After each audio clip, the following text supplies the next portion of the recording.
Welcome back to Extra Shot, the last extra shot before Christmas. My name is Jack. Zach is here. Hello, Jack. Hello. Merry Christmas. Happy Christmas. It's almost the big day. On the pod today, Liverpool Cathedral is defiled by coke-addled club employees, why Wolves shouldn't trust their new manager, and Kira Hamraoui and Aminata Diallo come face to face for the first time in a while. It's a bumper episode today. It is. We've got some really good stuff, and a lot of it.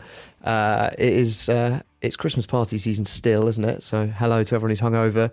I think tomorrow is the day known as Black Eye Friday in some parts. Is this the busiest day for is it the NHS or the police, or probably both? Emergency services, Okay. I think, because of so many drunken fights and people falling over. Isn't that where that really iconic photo was taken a few years ago on the street? You know, the one that looks like a Renaissance painting and there's like a drunk guy just like stretching out and someone being arrested and like a fight between two girls. It was like a Hogarth painting. Yeah. There you go, a bit of Hogarth in the first 5 minutes of the pod. Unfortunately, footballers' Christmas parties aren't quite what they used to be, right? We've talked before about this. It's all like NDAs at the door and laughing gas with TikTok models now, instead of like the old days where the players would just like descend on some Essex nightclub. Yeah, my favourite was it was Neil Ruddock. I think it was his first ever West Ham Christmas party in '98, and they went to this nightclub in Romford, and a fight kicked off, and Neil ended up getting arrested and charged with a fray, whatever. I always think a fray is quite a weird charge. It's just it's just like scrapping, behaving badly. Yeah, causing a nuisance, and he ended up getting banned from Romford by the police and under his like bail conditions, which was especially inconvenient because that was where the West Ham training ground was. So for a while, I think he just like wasn't able to go to training, and Harry Redknapp ended up going down to the police station and sorting out the police chief with a couple of West Ham season tickets and got his curfew put up to, I think he was not allowed out in Romford after 7 p.m. Right, yeah. Which meant he could go to training. So is that just a bent copper? I guess it was bail conditions, so maybe they do have some control. Yeah. Is that how the justice system operates? Harry Redknapp bunging season tickets. Simpler times. Yeah. I guess Razor Ruddock probably quite liked not having to train. He's not been a big guy on training. Yeah, maybe that was who he was playing the long game. Yeah. Did you see Liverpool's Christmas party? Liverpool held their Christmas party this year at the city's cathedral, which, you know, is quite a sort of nice, picturesque venue. But for the Bishop of Liverpool, I can imagine it was a bit nerve-wracking, you know, like what are all these revellers going to get up to? Yeah, getting merry on communion wine. Yeah, dancing suggestively to Ariana Grande. That's probably as bad as he thought it would get. He certainly wasn't expecting the partygoers to rip pages out of the book of Leviticus and use them to snort lines off the altar. But unfortunately, that is the direction the party went. So there was a medical emergency at some point during this Xmas bash, and someone was taken to hospital, one of the revellers. Fortunately, he's okay, but for some reason, him being taken ill triggered suspicions of drug use at the club party in the cathedral. And so the horrified clergy and cathedral staff searched the toilets, where they found drug paraphernalia. That's a direct quote. Drug paraphernalia. That makes it sound like crack pipes. Yeah, I was thinking maybe like one of those hash pipe things. What are they called? A chillum. Do you know what I mean? It's like paraphernalia for me, I associate with like smoking. Yeah, so like it's just like a tube you smoke. Hash. Is it a Jurgen Klopp bong? Yeah, some sort of weed related stuff. But actually, I should have guessed this. The offending items turned out to be a load of empty baggies. I think like hopefully in the bin. Hopefully they've at least disposed of them. But they found them. Presumably they've been licked clean by sacrilegious partygoers. I'm imagining the actual Bishop of Liverpool going in there with his like dog collar on and discovering these things and just like almost fainting, just like crossing himself. Lord, forgive me. Genuflecting to the Lord. Yeah, hopefully he didn't have to pick up the baggies himself. I guess I would like to think that if the Bishop of Liverpool saw some empty baggies, he thinks someone had done some emergency sewing for their outfit. Buttons do come in those baggies. Sort of the only defence for carrying one. But yeah, I think they were sort of clearly drug baggy. I think they were ripped open, bit of residue, but licked fairly clean. Yeah. Was the medical emergency that drug related? Was that someone in a K-hole in in Liverpool Cathedral? I'll be honest, it reeks of a K-hole because the person was taken ill and this sparked fears of drug use. So there must have been a bit of a like, what have you taken conversation. But then apparently it later transpired that their illness was nothing to do with drugs. Yeah. Did they just come up into the cathedral and it's like, can somebody who trusts me tell me, is the bottom half of me on fire? Well, just getting up to the lectern on the altar and just grabbing the mic. And, it's quite a venue to be in that state. Yeah. You know, Lord Jesus' house. I guess maybe they came round, you know, the K wore off after an hour and they were just like, oh, fuck, I'm pretty sober now. And just told them, nah, I wasn't doing any drugs. Don't know why I said that. But it was too late. The party was shut down once they found the baggies.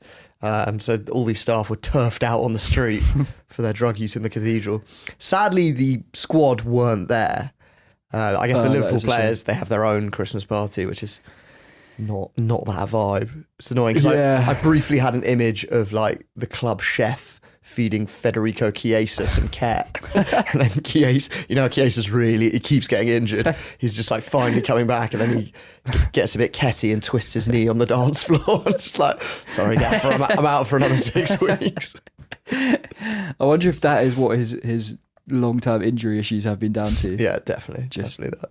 Poor bloke, because he looked Who do you reckon would be in the cubicles at the Liverpool Christmas party, the actual squad one? What, actually banging coke or something? Yeah. I actually think Van Dijk has a bit of a twinkle in the eye. I've thought that for a while. Yeah, the Dutchies, they love it. Well, like, do you think the young lads, do you think like your Kwanzas, your Harvey Elliott's, your Curtis Joneses? Harvey Elliott is there for sure. Is that just because he's called Harvey Elliott? No, that haircut that he used to have. Screams bag. Yeah. Yeah, he's definitely approaching you in the Weatherspoons toilets, offering you a bit of offering you his. Yeah. Should say there's absolutely no evidence that any of the aforementioned people have done any drugs, but someone was doing it at the party. Jarell Quant says he's probably into some poppers. Yeah. He's got other vices. Again, no evidence for that. Yeah, I don't know. I saw on footballers very laughing gas based. Yeah. Apparently they all just fucking love it. Yeah. There's one who's addicted, right? Yeah, I don't know who that is, but apparently because it doesn't show up in tests and it's short acting, it's sort of the ideal drug. Can't be great for the old lungs. Yeah. Speaking of drug users, Mihailo Mudryk, the Chelsea winger, tested positive for performance enhancers this week. He's denying that he's done anything wrong. It's the same drug that Sharapova got banned for taking. Okay. So it's one of these. She got a fairly hefty ban, right? She did, yeah. Yeah, but Mudryk's a weird one. He hasn't exactly lit up Stamford Bridge since he joined for 62 million on an 8-year contract. Yeah. Doesn't seem like... I love that they literally just bought him to spite Arsenal. Yeah, Arsenal were going to buy him and it was like a gazumping, wasn't it? Yeah. But then you didn't have to give backfired. They gave him 8.5-year contract and then last summer they extended it by a year, which is bizarre. Because he's not been very good. Yeah, he's basically just played Conference League. Yeah, if you ask a Chelsea fan, they'll be like, his runs have been so energetic against FC Noah. Yes, I think he did score a screamer against FC Noah. In hindsight, those runs might have been energetic. I could probably score a screamer against FC Noah. Okay, backing yourself, mate. In hindsight, those runs might have been energetic for a reason. Duracell bunny. Yeah. Anyway, if he is actually found guilty of drug use, at least Chelsea have a way out of that insane contract they gave him, and they can maybe get the transfer fee back. It wouldn't be the first time that a drugs test has saved the club from buyer's remorse. So when Jose Mourinho arrived in 2004, he took an instant disliking to the hard-partying Romanian striker Adrian Mutu. We did a whole episode on Mutu quite early on in the Upshot. I really recommend it.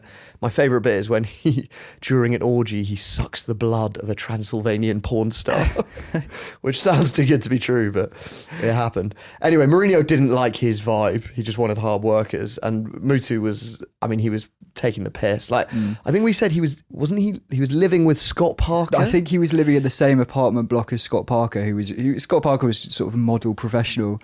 And, head boy material. And one morning, Scott Parker was heading off to training at 8:30 or something. And as he came down to get into the car, he saw Mutu getting home from his night out, and Mutu apparently just collared him. He was like, "Look, Scott, you got to help me out here. Just wait for me. I'll be upstairs, in and out of the shower, 2 minutes, grab my kit." And Scott was like, "Oh, fuck's sake, all right." And they end up coming into training together. Late. Parker gets a bollocking for Mutu's there with like bloodshot eyes. And... Yeah, so apparently that was the final straw. I don't know about that specific day, but Mutu showed up late one day for training with bloodshot eyes, and Mourinho was just like, "I want this guy out of the fucking club." And so he tipped off the doping authorities who tested Mutu for drugs, and as we all know, he'd been taking cocaine, and the rest is history. Chelsea sacked him. Yeah, you would think that if you suspect that one of your players is like getting on it, then you kind of want to like sort of arm around the shoulder sort of thing rather than tip off the doping authorities. It's cold-blooded. Yeah. It's quite sort of it's Mourinho, isn't it? It's quite Sopranos, like to destroy your rival in your own mafia. You just report them to the police. It is quite Mourinho. To be fair, their relationship was awful. So they had a meeting in Mourinho's office. Mourinho wouldn't let him play for Romania, I think out of spite. And Mutu recalled it later. He said, "In the heat of our confrontation, I did actually threaten him about what would happen if he ever went to Romania. And in a moment of total madness, I almost hit him too." So I think he like had him up against the wall by the throat. So I guess... What do you think would have happened if Mourinho had gone to Romania? I think he was saying, "You are dead." I know some. I mean, he was at least like Romania's absolute star man. Like, he's a hero there, isn't he? So yeah. Anyway, for Mutu, it was actually ruinous because Chelsea used it to rip up his contract, and they sued him for the transfer fee, 14.2 million, and they never let up on that. So Mutu kept appealing. He took it all the way to the European Court of Human Rights. Don't know the human right to party. Yeah, surely they've got better things to be doing than... Anyway, he lost. That was 2018. He was still fighting it 14 years later.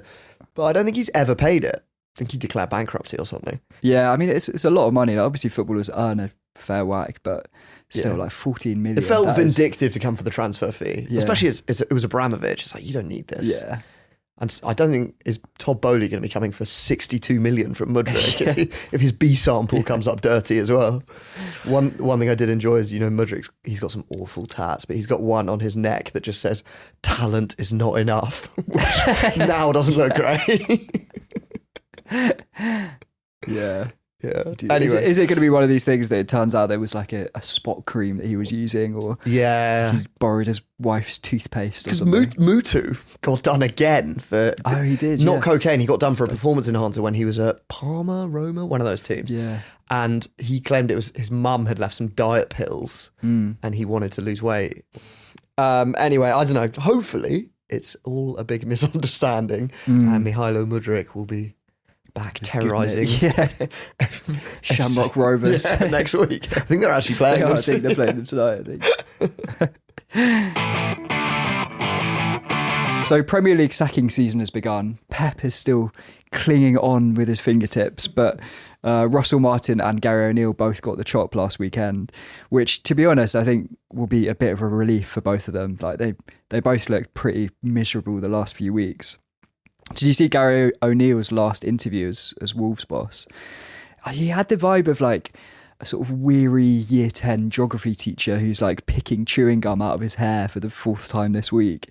So it was after the Ipswich game, so they'd lost the game in the last minute, and he had this like resigned look on his face, and he was like, "This is my 3rd year now, and I've never had so much of a struggle to coach a group."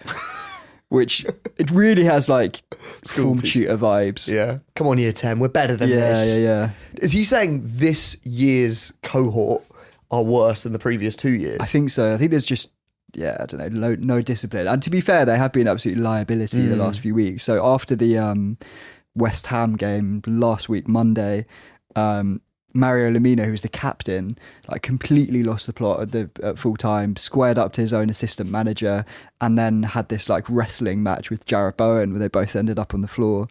So after that, Gary O'Neill stripped him of the captaincy. And you'd think maybe the squad had sort of learned their lesson, but after the game against Ipswich, they all lost the plot again. So Rayan Aït-Nouri got sent off in the tunnel for scrapping with an Ipswich player. And Mateus Cunha, who has actually been like the one standout performer in their team, just went full school bully and like snatched the glasses off the head of one of the Ipswich backroom staff. Glasses stealing that's real school bully Yeah, stuff. yeah. So to be fair, Gary had a point. I kind of feel like he has had a point. It is his job to solve that problem. Yeah. Well, he's not going to get the chance because he was sacked last week. And it looks like the man to replace him is Vitor Pereira, who I have to say I've never heard of him, but is a pretty sexy name. So, which he also has over Gary O'Neill. Yeah. It's a bit more at the sort of like glossy Premier League in the 2020s. Yeah, it's kind of when your team appoints someone called Vitor Pereira. Rather you're than kind of excited. Yeah, it's like him or Paul Heckingbottom. Yeah. I've said it before. A name like Heckingbottom doesn't belong in the top flight. Bad for the brand. Yeah, it's bad for the Premier League brand. But yeah, so Wolves, they're kind of going back to their roots, really. The English experiment is over and they're back to their Portuguese origins. But I think before the fans unveil their Bem-vindo Vitor tifo and start sketching out some back tattoos of his face, they might want to exercise a little bit of caution. So 2 years ago, Pereira was in charge of Corinthians, the Brazilian side, and he led them to a fourth place finish in the league and then left really suddenly. So at the time, he cited personal reasons for this. He said that his mother-in-law was sick and made a statement saying, "I'm very sad. I really wanted to continue this project, but there's no possibility. I'm not going to any club. I'm not going anywhere. I'm going home." So obviously the fans were quite sad that he was leaving. He'd done well for them, but they were very sympathetic. It's a tough situation for anyone. But their sympathy quickly drained when a week later rumours started going around that he was in talks with their rivals Flamengo, who Flamengo were the Copa Libertadores champions at that point, so best team in South America. And 3 weeks later, he was unveiled as their manager. So what the total gap was 3 weeks from... I think 4 weeks. So from stepping down to look after his ill mother-in-law and saying there is no other club. Yeah. I was trying to think of the European equivalent. It's sort of if like Unai Emery left Aston Villa and was like, "Look, my mother-in-law is very sick. I have to go care for her." And then 3 weeks later was appointed Real Madrid manager. That is a piss take. So it was just a straight up excuse. I mean, who knows? Maybe his mother-in-law was sick, but situation changed. Yeah, she was a miraculous recovery. Yeah. But yeah, I am picturing in a few weeks' time when the West Ham job becomes available and Vitor Pereira's dog is suddenly going in for a serious operation. He's like, "I'm just going to have to take some time off now." Sorry guys, the dog ate my contract. Yeah. Yeah, well, hopefully he'll stick around for long enough to keep them up. I don't know. Yeah. Are we feeling good about Wolves? I feel like that squad is a lot weaker than it was a couple of years ago. Yeah, I mean, I felt like at the start of the season they were actually playing quite well, and it was one of those, it's like the results aren't there, but they have been playing well. There's a lot of promising signs, and then recently it's just got very mutinous. Vitor will sort them out. Where's he? He's been managing in Saudi, hasn't he? Yeah, Al Shabab, I think. Excellent. Yeah. What better? I had a look at his Wikipedia though. He's managed everywhere. He's like a journeyman manager. He's done some interesting gigs. Yeah. Good luck to him. To be fair, it's when you leave Flamengo to go to Al Shabab, you do wonder about what your motivations are. Well, his cat was really unwell. True, it could only be treated in Saudi Arabia. Yeah, there's a special doctor there. Yeah, so he had to be in the Gulf, and then while he was there, it made sense to take the job. Of course. While the Liverpool staff banged a load of powder in the vestry, over at Man United, things were a little sadder. We've talked before that their staff Christmas party was cancelled. And of course, Jim Ratcliffe has also swapped the traditional £100 Christmas bonus for some 40 quid M&S vouchers. But, I was looking back just to see in the golden era, Fergie, pre-Glazers, what was life like at Christmas for the staff and the players? Like, was it a lot more cheery? And it turns out it was. Things were really different in the good old days. So the club actually used to gift United players a turkey at Christmas. And I found this excellent story. This is in a book by Andy Mitten called Bring On United. So it's about the Fergie era from the year 2000 to the end of it. And he's describing Yap Stam receiving Christmas turkey. I'll read it out. So it said, for Yap's first Christmas in England, United gave each player an ample-sized turkey. Ample-sized turkey. How many kilos? What does that mean? 10. A biggie. Yap says, I took it home and put it in the fridge. My dad saw it and his eyes lit up. I said he could take it back to Holland as I wasn't going to cook it. Stam's father had no qualms about carrying a large dead bird. So he got to the airport and he placed the turkey on the conveyor belt along with the suitcases at check-in. And apparently the check-in girl asked him what it was and he replied, kalkoen, which is turkey in Dutch, but she didn't speak Dutch. So she was just like, what? And then she obviously looked down and was like, okay, that is a turkey. And then she said, you can't check a turkey in just like a suitcase. So it's just like, in the cling film kind of thing, just a dead bird. And so Yap's father picked it up, carried it through security and took it on the plane as hand luggage. So wow, just like under his arm. Yeah. I guess this was like pre 9/11, right? When they introduced much stricter security. Are you no longer allowed to check a turkey in or take it as hand luggage? I've never tried, to be honest, but this is your chance. Next time we're on the road, turkey. Maybe that could be a good test. Yeah. Yeah. You do it. Anyway, he did. He put it through the X-ray machine. I guess they were just like, well, there's nothing in it. There's no liquids or explosives. They must have been baffled. But anyway, so apparently he then got it home after this long trip and was like super proud of this like huge English turkey from Man United and like lovingly prepared it on Christmas Day for, I think they invited like 15 relatives round. He was up all night like basting and brining, served it to everyone and the entire family got food poisoning and had the shits for several days afterwards. I'm not surprised. I mean, it's definitely not been sufficiently refrigerated during that. Oh yeah, good point. Also, that was the problem. Yeah, because it's always a bit of a lottery, the temperature on a plane, isn't it? I guess could be freezing, could be. I think if it had gone in with the balls off. suitcases, it's really cold. That's in there. true. Yeah. So he was probably thinking that was his plan all along. But it was just sweating in the overhead locker. Or do you think he had his feet on it? It was under the seat in front. Surely too big for under the seat in front. Maybe he had an emergency exit, right? Also, back then, I think there was more room in the lockers, but you know how now it's fucking dog eat dog getting space in the overhead lockers. Yeah. Can you imagine if you're trying to squeeze your bag in? A presumably bald Dutchman with a giant turkey trying to shove it in. You'd be intrigued, I think. Yeah. It's a bit similar but different to the story I told at the start of last week's episode about the turkey that was left in a knocking shop. the Ace Sauna turkey. Yeah, I reckon that one was not edible. Definitely wouldn't eat that one. Yeah. I wouldn't eat that one on principle. Whereas, I'd probably rather eat Yap Stam's warm, E. coli riddled. It wouldn't be E. coli, would it? It would be some sort of micro. Yeah, that one. If the one that'd been left in a knocking shop has been sat around with a lot of horny men on Christmas Day. Yeah, there's worse than E. coli. It could have some horrible things could have happened to that turkey. Around those men. I was wondering also what the other United players would have done with their turkeys because they all got given one that year. Yeah. I think it was around 2000. Like Beck's, I don't know if he cooked them, but now he sort of prides himself on cooking. I reckon he would have cooked it.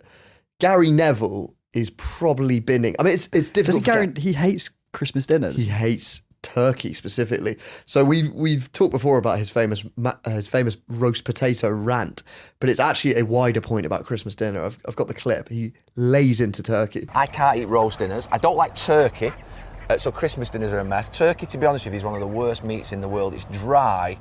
It's if it's that good, you wouldn't just eat it once a year. Okay. I just think the best bit is the interview going, okay. Yeah, he just says, can we talk about football, please? not know what to say. Can we talk about the semi-final against Juventus? Yeah. By the way, can I just say, Gary Neville, if you are listening, you are overcooking your turkey and that's why you think it's really dry. Yeah, have a chat with Yap Stam's dad. Yeah, exactly. Who's possibly undercooking it. Everyone overcooks turkey and chicken and then complains it's dry. But yeah, I guess, does that mean he doesn't eat turkey on Christmas Day?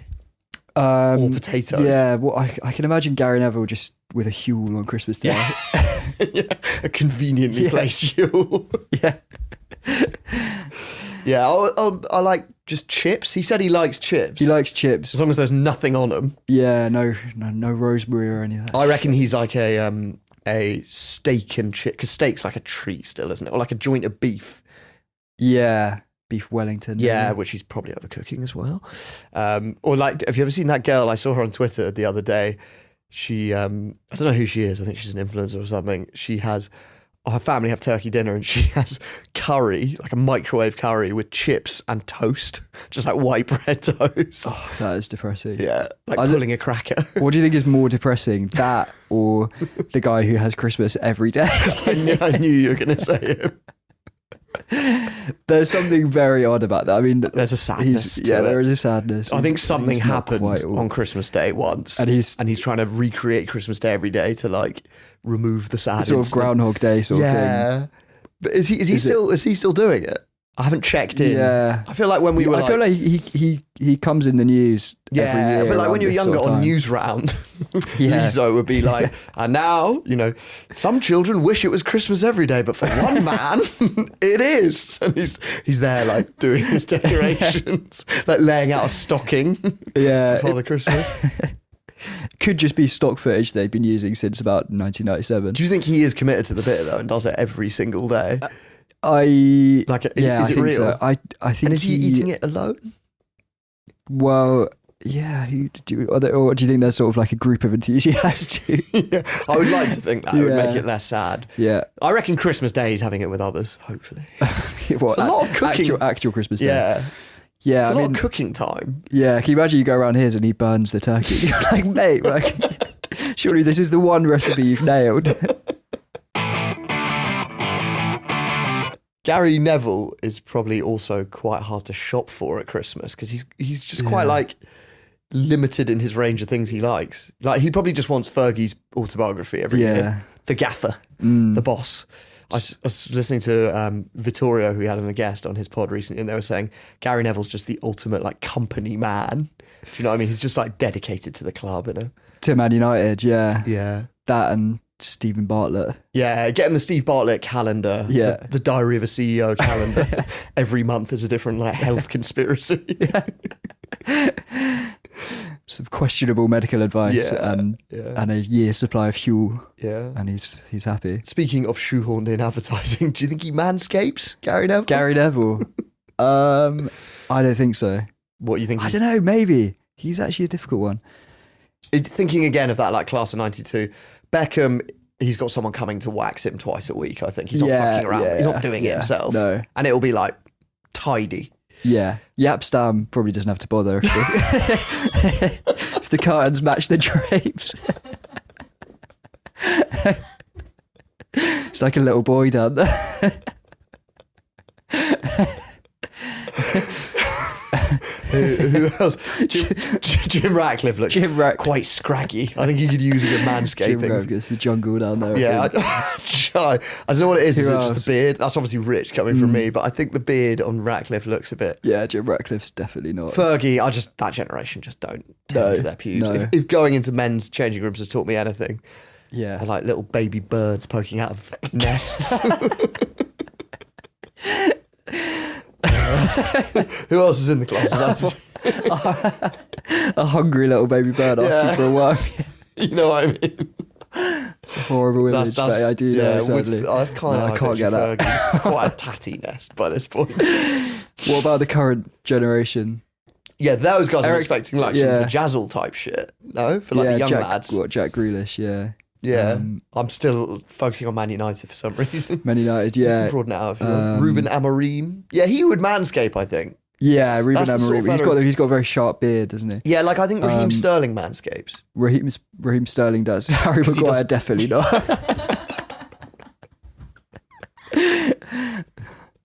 Yeah. I think Harry Maguire, if you tried to explain the concept of manscaping, I think it just wouldn't go in. Yeah, it kind of comes down to what their face looks like grooming wise, doesn't it? Which again would imply that I've not manscaped myself.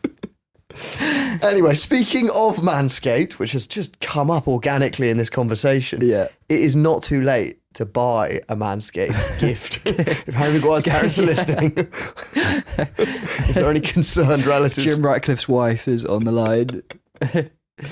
Well, I actually don't think it's a bad present. I mean, we talked before about getting over the awkward hurdle of sort of discussing pubic care with your family.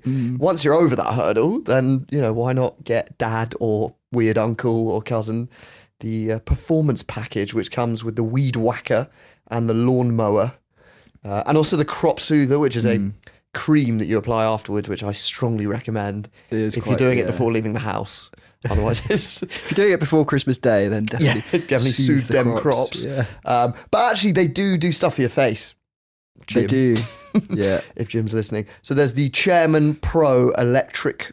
Is that one designed for Jim? Yeah, designed for Chairman. Actually, do you know who could also fucking use one? You know the two Glazer brothers? You know how one of them's got like his hair's bald, isn't he? One of them has got the most noncy look. He's bald, but he's got a ponytail at the back. Oh, right. Which is like, for me, that is like, if you're a nonce living in like the Far East, you know, a sweaty, pale English nonce living in the Far East, that's the look you go for. I don't think I've ever seen that one like, from the side, because I always assumed both of them were bald, but no, he's not. He looks clinging on at the back. He looks bald from the front, but he does have a ponytail. I actually think I am sort of on the path to looking like that with my hair. The hairline's going back and it's long at the back. He's also got the like slightly dark glasses. Yeah, he's got transition lenses, which everyone knows are for nonces. I'm not saying he is a nonce, it's just the look. But yeah, he's got the only person who can pull off that hairstyle is Bill Bailey, the comedian. Yeah. Who for some reason really can. But is it Joel Glazer or Avram? I'm not sure of their names. But yeah, he looks like he could use a Manscaped. Joel does, yeah, definitely. So just returning to our partner, Manscaped. The Chairman Pro. Or do you think he's looking at that picture? I reckon above is all shaved, and then the ball sack it's very hairy. and possibly tied into a plait. Yeah, tied into a plait. You know how I said I did the boy zillion, which is everything under the boxers? He's almost got like the inverse. It's just like a lot of body hair and then... Yeah, it's quite It's all shaved apart from the snail trail. Anyway, the stairway to heaven. If you're looking at your relatives and thinking, yeah, you could be groomed better, then Manscaped have got stuff for your face, stuff for your bits, and yeah, the Chairman Pro Electric Foil Razor is good for the face.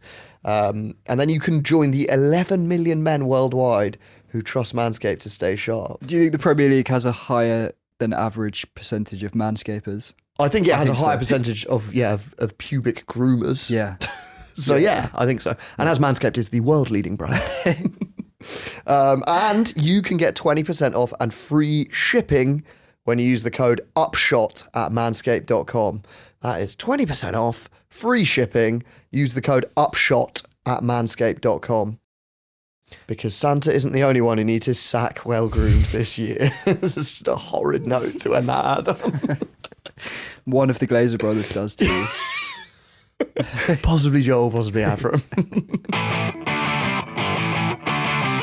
Right, Zach, Tyson Fury has got his rematch with Alexander Usyk on Saturday. Yeah. Are you going to be watching? I'm going to watch it, yeah. You're quite a Fury head now, aren't you? I watched the last Fury Usyk fight and enjoyed it a lot. How do you watch it? Is it on pay-per-view? Paid for it. Did you? Didn't even stream it illegally, yeah. I stream that illegally. I've done that before and it just cuts out halfway through and it's just like, and also with a boxing fight, like, yeah, with football you're kind of like, at least I know it's going to be going on for an hour and a half, so like if you miss 5 minutes it's all right. With boxing, like if the stream cuts out, then you're like, there's a high chance you might just miss the knockout. It was quite good having the Tyson one was on Netflix and I just woke up in the morning and watched it without knowing the outcome. Shit fight. Yeah. Fury Usyk was a really good fight last time, wasn't it? Yeah. So it should be should be a thriller. It's in Riyadh, which is not very Christmassy, but quite a good time zone for watching, I think. I read a few headlines saying that Fury is not in shape, but is that just a thing people have been saying about him? I don't know. Forever? I feel like Tyson Fury always looks like he's not in good shape. Like, yeah, the love handles. The love handles, and quite often, like when he gets punched, you sort of see like a wobble. ripple. Yeah, it's like The Simpsons. He says he's been training hard. I kind of feel like that's part of why he's so hard to fight, is that he's just this huge lump. It's definitely part of his charm for me, is that he's not. Yeah, he's not ripped. Yeah. Anyway, he protests that he's been training hard. He says he hasn't spoken to his wife in 3 months. I thought okay, maybe he's exaggerating, but he said, it's been a long camp. Been away from my wife and kids for 3 months. And then he said, I've not spoken to Paris at all for 3 months. Not one word. which is a bit weird. Like, Not one word seems excessive. you could drop her a text. He's in Malta, not on the surface of Mars. Surely he's had a phone call with her. Yeah, doesn't he have like 10 kids as well? Yeah, she's probably just, she'd appreciate just a text to just check in. Do check in. Yeah. I guess he's sort of intimating that he's very dedicated. To be fair, he might also have been inspired by his dad, Horrible John. John Fury was a boxer in like the early 90s, I think, and then he gave up and then just basically partied for several years in Spain. And apparently he had a habit of popping out for a newspaper and then returning home like 3 weeks later after partying in the Costa del Sol. I think we might have talked about this in the Tyson Fury episode, but John said, I used to go on a bender for a month solid. 3 or 4 brasses every night, 2 or 3 bottles of whiskey, and if there was any drugs going, I'd have them and all. Which, yeah, It's a good accent. Yeah, thank you. So do you think Maybe like if your dad's doing that, then maybe 3 months without phoning the wife is sort of normal. Yeah, I think it's a different vibe that Tyson's been up to. I actually get the So impression. do you think that Paris is going to her mother-in-law and being like, yeah, Tyson's just disappeared for 3 months? She's like, oh fuck. John did end up divorcing Tyson's mum, I think. Did he? So yeah. Yeah. Shock. Yeah. Yeah, I don't know. That will happen when you Yeah. disappear for months. Yeah, for that sort of caper. I always got the impression Tyson's like quite a good sort of dad and husband. Yeah, quite no, I devoted. think he Maybe is, I'm yeah. naive. Nah. Although I was reading on in the John Fury interviews, and he was sort of describing his moment of redemption where he realised like he needed to dedicate himself to family life and to Jesus. And he said, so he's still in Spain at this point. He said, I woke up one morning, looked in the mirror, 3 brasses in the bed, and I thought, you know what? Let's go on to the kids. I've had enough.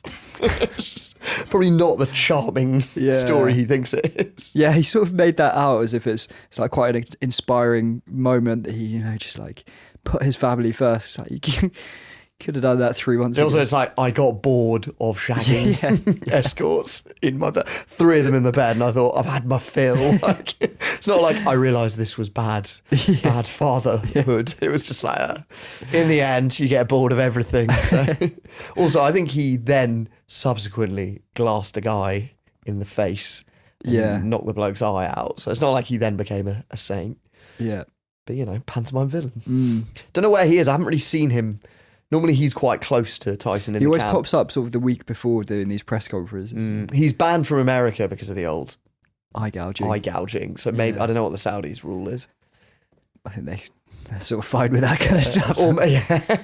Or maybe he'll pop up challenging Usyk's entourage. Usyk's had quite weird preparation as well. He got arrested when he was trying to board a Ryanair flight, didn't he? Yeah. What happened? He made his driver drive like 12 hours because you can't fly out of Ukraine with Ryanair. So he made his driver drive like 12 hours through the night to Poland to board a Ryanair flight. And then his driver was so tired, he passed out standing up in the queue for Ryanair. And obviously it's Ryanair, so they're used to expecting, just hammered blow. They thought he'd been like scraped off the floor of some strip club after a long It was in stag do. Krakow as well. The fight, which is like Stag Do Central. Yeah, so they someone thought falls asleep in the queue. Yeah. It's like, And so he got taken off the flight, and then I think Usyk intervened and got arrested.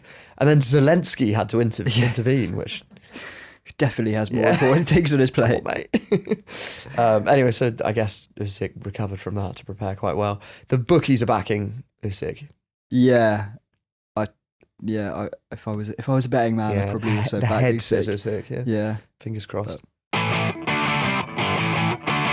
Actually, staying in Saudi, we talked in depth on our Hamraoui affair episode about the scandal that shook women's football when PSG and France star Kira Hamraoui was dragged out of her car on a Paris street and attacked by masked men wielding iron bars. So in case you missed that episode, her teammate Hamaroaui-Diallo is currently awaiting trial, accused of orchestrating that attack. But in the meantime, she's just out and like continuing her football career. So she was most recently playing for Al Nassr in Saudi Arabia. Is that Ronaldo's team? Ronaldo's team, yeah. And then last summer, Kira Hamraoui, so the victim of the attack, joined their Saudi Pro League rivals Al Shabab. So at that point, we were like licking our lips at the prospect of them coming face to face with each other. They were due to play, those two teams, on November the 15th, I think it was. But it was then announced that Diallo was leaving Al Nassr, possibly because she's not allowed within 200 metres of Hamraoui. But it's now emerged that they did come face to face after all. So Hamraoui told her lawyers recently, who are representing her in this case, that after that game between Al Shabab and Al Nassr, she came out to get on the team bus back, and Aminata Diallo was waiting for her in the car park, which, I don't know, there's something extra sinister about it being in a car park. I'm picturing these underground car parks, and Diallo steps out from the shadows behind the pillars. There's a drip of water. Yeah, from it's rancid water is pouring through the ceiling, and she's like, Madame Hamraoui, I've been expecting you. But also, the original attack took place while she was parking a car. Yeah. So do you know what I mean? Be a bit mindful, be respectful. Yeah, so apparently, obviously Hamraoui is quite intimidated by this, and informed the security that she'd seen Diallo there, who then approached her and were like, you need to get out, you're not allowed to see her. And Diallo just flat out refused. So they just had to, eventually she did leave after several requests. So Diallo's lawyer has come out and said that she wasn't there to intimidate Hamraoui, and that she'd just been invited to watch the game by some of her old teammates. Because it was her former club with a home team, right? Former club, yeah. Al Shabab. Al Nassr. Oh, Al Nassr, sorry, yeah. So, I mean, it's possible that her teammates had invited her to see the game, but you would think you know what the vibe is going to be. Just meet them in a restaurant afterwards if that is your vibe, or go to any other game. Yeah, of all the fixtures this autumn to pick, I'll just hover around in the car parks afterwards and meet you. So she was adamant that she was just there to see her old friends. Yeah. What, and Hamraoui happened to be there? Hamraoui just happened to be. I'm sorry, I'm not fucking buying this for her excuse. Yeah, it does smack of witness intimidation. I think it was maybe not full on intimidation, but it was why should she come to my club? She shouldn't even be here. I'm going to be there. Yeah. I mean, I am purely speculating. Yeah. Yeah. That's mental. It's, again, a very good twist for the inevitable Netflix series. It's colourful. Just waiting there for her. Yeah. But did they actually exchange any words? It was I don't think so. So I think Hamraoui saw her and was like, I'm not going anywhere near this. That is fucking mental. We were literally saying on the pod, imagine if they come face to face. I didn't actually think they would. Yeah. Great. I guess Mourinho used to do the car park thing, didn't he? He waited there to intimidate refs after the game. There's that really good picture of him just waiting in his Real Madrid tracksuit. Yeah. The only other people who ever wait for people in car parks are wrestlers in WWE. So Aminata Diallo there with a steel chair. They pull a coffin out the back of a blacked out limo and then smash it over them. That's the only other car park scenes I've seen. I can see actually a Misfits boxing match between Kira Hamraoui and Aminata Diallo. Yeah, they're missing a trick. They should just milk it now. Yeah. They could make a lot of money. The only publicity I've seen either of them milking it for is that Kira Hamraoui was playing in the Soccer Aid in London. Really weirdly. She was just there, Surely she's not getting that gig if it wasn't for this. Yeah. Every cloud. Yeah, I mean, whenever it gets adapted, and that I, Tonya film was really successful, wasn't it? Yeah. No, I think it will. I guess they're waiting for the verdict. Now, finally, Zach, it's been a wild year for referees. Like police officers and deputy headmasters, referees used to be dour, incorruptible types who were more partial to a half pint of brown and mild than weapons-grade amphetamines. But if 2024 has taught us one thing, it's that the refereeing community are not safe from these modern vices. We've had David Coote on the gear.